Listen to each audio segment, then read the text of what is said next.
हम गांठ बांध लिए हैं। और अब देखिएगा ना, कोई भी जैसे आपके फादर हैं तो उनको तो खेत बेचना पड़ गया, जमीन बेचनी पड़ी, लोन लेना पड़ा, सब लोग ने छोड़ दिया, साथ छोड़ दिया। तो हमारी पूरी कोशिश रहेगी कि जितना तकलीफ आपके मम्मी पापा उठाएं, एक टाइम आपको आया होगा कि गिव अप कर देते हैं, क्यों अपनी शौक के लिए, अपने सपनों के लिए मम्मी पापा को तकलीफ दे।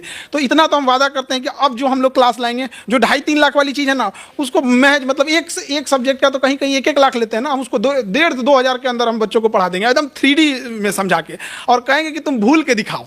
ये तो मेरा वादा रहता है कि पढ़ाएंगे तो भूल के दिखाओ। और अभी हम लोग गवर्नमेंट से भी कहेंगे कि हम लोग को भी एयर स्ट्रिप बनाने का परमिशन दे दे, और हमें कोई गवर्नमेंट से अठन्नी नहीं चाहिए, लेकिन बस वो परमिशन दे दे, और ताकि हम बेटियां भी उड़ सके, पढ़ाई कर सके, और ऐसे कोई मजाक ना बना सके कि पापा की परी, वो सच में उड़ती है वो पायलट है वो। अब कोई मजाक ऐसे ना लोग टोन मारते हैं, मजाक में कहते हैं ना पापा की परी है, वो सच में है, वो कैप्टन जहाज उड़ाने वाली। देखकर और कितने लोग मोटिवेट होंगे, क्योंकि खासतौर पे आज देखा जाता है कि बेटे के कंपेयर में लोग बेटियों को कम पढ़ाना चाहते हैं। ये चीजें है। मेरी मम्मी हमसे एक चीज कहती है, बेटा सोचो अगर तुम लड़की रहते तो पूरा घर का क्या हाल हुआ रहता, हम लोग कहाँ के कहाँ रहते। मतलब सोचिए कि एक समाज लड़कियों को कितना मतलब हर्डल पैदा करता है, आगे बढ़ने से रोकता है, और वही समाज लड़कों को कहता है जल्दी कामयाब हो, अच्छे से बनो। और तो लड़कियों से क्यों दुश्मनी है, इन बच्चियों से क्या दुश्मनी। अच्छा, क्या नहीं किया इन लोगों ने। आज एविएशन इंडस्ट्रीज में और हॉस्पिटल इंडस्ट्री, दो चीज जो है वो लड़कियों के कंधे पे है, दोनों का दोनों।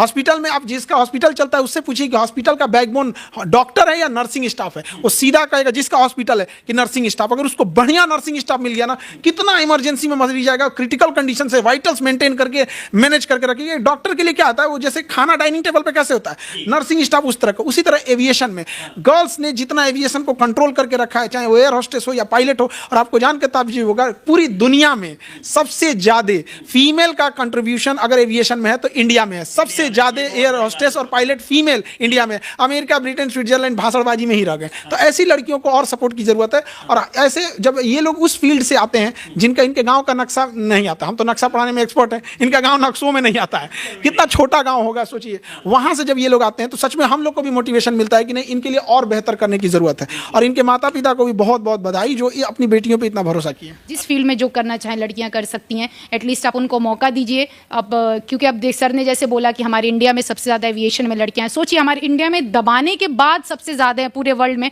तो सोचिए अगर सब कोई खुले कर दे तो क्या होगा, सारे देश के मुकाबले क्या होगा। तो सर अब यूपीएससी बीपीएससी के अलावा इन सारी चीजों का भी तैयारी कराएंगे। हाँ, अब जैसे यूपीएससी बीपीएससी 2023 में यूपीएससी बीपीएससी को कम कर दिए, 2023 में नीट और जेई 2024 तक में देखिए। अब हम लोग के यहाँ सारे टीचर कोटा से हैं। अब एविएशन इंडस्ट्रीज की बारी है, लॉ और एविएशन में दोनों में 2-2 लाख फीस है यहाँ पे। अब इसकी बारी है। और बेटियां सोचिए कितना अच्छा जवाब दी कि अगर बेटियों को इतना दबाया गया तो आज जाके वर्ल्ड में सबसे ज्यादा एविएशन में आ गई। अगर सपोर्ट किया गया रहता तो पूरे वर्ल्ड की जहाज हमारी भारत की बेटियां चला रही होती। आज सऊदी अरब हम लोग तो जैसे मुस्लिम फैमिली में जाके देखेंगे तो बड़ा एक मेजॉरिटी हिस्सा रोजगार के लिए अरब में जाके शिफ्ट है, और बहुत बड़ा पोस्ट पे नहीं, मतलब जीविका के लिए जाना पड़ता है। तो एक सोचिए हम लोग लेबर कैपिटल बनते जा रहे हैं। और अगर इतना बढ़ाया गया रहता तो आज हमारी देश की बेटियां क्या होता, तो जापान एयरलाइंस की कौन चला रही हैं लड़कियां, सिंगापुर एयरलाइन, दुबई एयरलाइन, तो ये चला रही होती। तो अब वो भी दिन आएगा, ऐसी बेटियों से लोग प्रभावित होंगे और अपनी बच्चियों पर भी भरोसा रखेंगे। एक सफलता न जाने कितने हजारों लड़कियों का मोटिवेशन बनेगी। ऐसे माँ बाप ने जो भरोसा किया, और लड़कियों से भी कहते हैं कि देखिए आपके सामने ये भी बेटी एक मिसाल है। अगर माँ बाप आपको पैसे दे रहे हैं, भरोसा कर रहे हैं, तो प्लीज उस भरोसे पे खरे उतरिए। क्योंकि अगर एक भरोसा तोड़ेंगी ना तो 1000 लड़कियों का करियर डूबेगा, 1000 माँ बाप सोचेगा अपने बच्चियों को दोबारा भेजने के लिए। और एक लड़की अगर ऐसे कामयाब होकर पायलट बन के निकलेगी तो 1000 क्या 10,000 माँ बाप एक दोबारा हिम्मत जुटाएंगे और समाज से लड़ने का वही हौसला होगा। हकीकत मायने में जो मोटिवेशन होता है ये होता है। आज इस आपके चैनल के माध्यम से जो भी लोग देखेंगे, कितना न जाने कितनी लड़कियों को, एक अकेली लड़की एक तो ये कामयाब हुई, न जाने कितनी लड़कियों के लिए रास्ता खोल देंगी। माँ बाप का कितना हिम्मत होगा कि नहीं मेरी भी बेटी ऐसे बनेगी। हम लोग को पता नहीं चल पाता है, न जाने कितनी लड़कियों के लिए रोल मॉडल बनेंगी। हम लोग क्या कर सकते हैं, उसमें थोड़ा हेल्प कर सकते हैं। अल्टीमेटली मेहनत इन लोग को करना होता है। जब ये जहाज में अकेली बैठी होती है, कॉकपिट में सोलो फ्लाइट कर रहे होते हैं, उस समय कोई इनका नहीं होता है, कितना स्ट्रेस लेवल रहता होगा। लेकिन ये दिखाता है कि लड़कियां लाख टेंशन के बावजूद, लाख रोकने के बावजूद, उनको मत रोकिए, ये आगे बढ़ने दीजिए। यही हमारी काम।